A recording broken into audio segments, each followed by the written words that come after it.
गाला ऋषि की तपोभूमि और संगीत सम्राट तानसेन की नगरी ग्वालियर में दिनांक 13 नवंबर 2022 को युवा दिलों की धड़कन युवराज श्रीमंत महानारिमन राव सिंधिया जी के सानिध्य में आयोजित होने वाले संगीत के अलौकिक कार्यक्रम मदहोश, जिसको अपनी आवाज से गुंजायमान और मदहोश करने के लिए ग्वालियर में आ रहे पद्मश्री से सम्मानित गीत संगीत के शहंशाह अदनान सामी जी, बाहुबली जैसी विख्यात सिनेमाओं में अपनी आवाज से जाने वाले ग्वालियर के गौरव शरद केलकर जी और अन्य फिल्मी हस्तियों और ग्वालियर की युवा प्रतिभाओं को एक उत्कृष्ट प्लेटफॉर्म देने के लिए आयोजित होने वाले कार्यक्रम के मुख्य अतिथि और हम सभी के पथ प्रदर्शक और प्रणेता परम आदरणीय माननीय श्रीमंत ज्योतिरादित्य सिंधिया जी के अचानक कोविड पॉजिटिव हो जाने और उनके द्वारा 13 नवंबर 22 तक के सभी कार्यक्रमों को स्थगित करने के कारण कार्यक्रम के मुख्य प्रायोजक असमंजस की स्थिति में किसी भी प्रकार का कोई जोखिम नहीं उठाना चाहते। साथ ही कार्यक्रम में शामिल होने आ रहे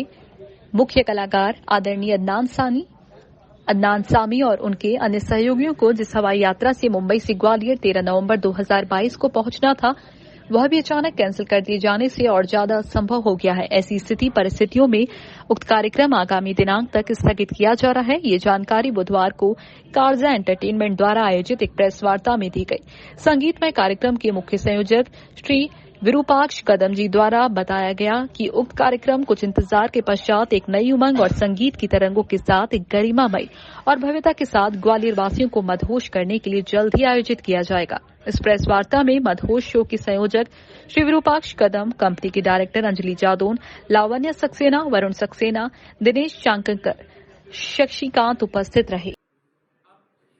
भाई ये एक बहुत ही भव्य प्रोग्राम हम लोगों ने प्लान किया था, जिसमें कि अंतर्राष्ट्रीय स्तर का एक कॉन्सर्ट ये प्लान था, जिसमें वो तो जब आप देखते, आप कोई भी इंटरनेशनल चैनल पे अगर कोई म्यूज़िक का शो देखते हैं, म्यूज़िक प्रोग्राम देखते हैं, तो एग्जैक्टली उसी तरीके का आपको ये देखने मिलता है। लेकिन अब कारण रहे जो भी रहे, पहले मैच आ गया था, अब जो है ये थोड़ा कोविड का प्रकोप है, हो सकता है थोड़ा ही हो,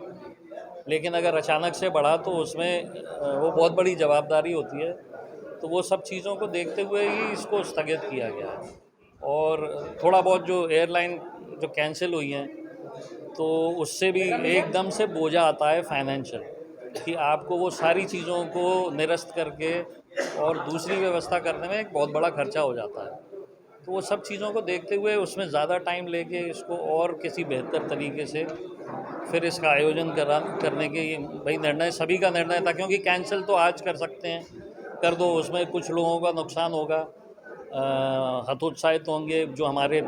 ऑडिशन में जो विनर थे, भाई उनकी ज़िंदगी की शायद अपॉर्चुनिटी होगी इतने बड़े प्लेटफॉर्म पे, वो ख़त्म। तो इसीलिए ये निर्णय लिया कि भाई इसको स्थगित करके और थोड़ा इसको बेहतर सोच समझ के प्लान करके और बेहतर करेंगे। इसको हो सकता है 2 या 3 दिन का भी प्रोग्राम हम लोग कर दें, क्योंकि वो खर्चा होगा, स्टेज बनेगा जो बहुत भव्य स्टेज है, तो इसीलिए उसको और किसी प्लानिंग के थ्रू उसको और बेहतर कर दें और समय ले लें, जिससे कि अभी थोड़ा ये भी समझ में आए कि कोविड वाकई में दोबारा से आ रहा है। भाई ये सीज़न चेंज का समय है, तो ऐसी चीज़ें होती हैं नॉर्मली वायरल, और उन चीज़ों के कारण ही ये आया है कि ये वाकई में दोबारा से रिटर्न है। हालांकि ये ऐसी उम्मीद है, ये कोई ऐसा डरावनी चीज़ नहीं है, बट हम लोगों के लिए, ये आयोजकों के लिए ये रिस्क बहुत बड़ी है। इसमें अदनान सामी तो मुख्य कलाकार थे, शरद केलकर को आना था, TRM जो द रैपिंग मशीन है वो आ रहे थे परफॉर्मेंस के लिए, और अपने ग्वालियर के जो हमारे ऑडिशन के विनर रहे बच्चे RM ग्रुप, उनका परफॉर्मेंस था। अपने अंश जादौन जो 24 घंटे का जो रिकॉर्ड है, वर्ल्ड रिकॉर्ड पियानो बजाने का, वो भी इसमें परफॉर्मेंस कर रहे थे।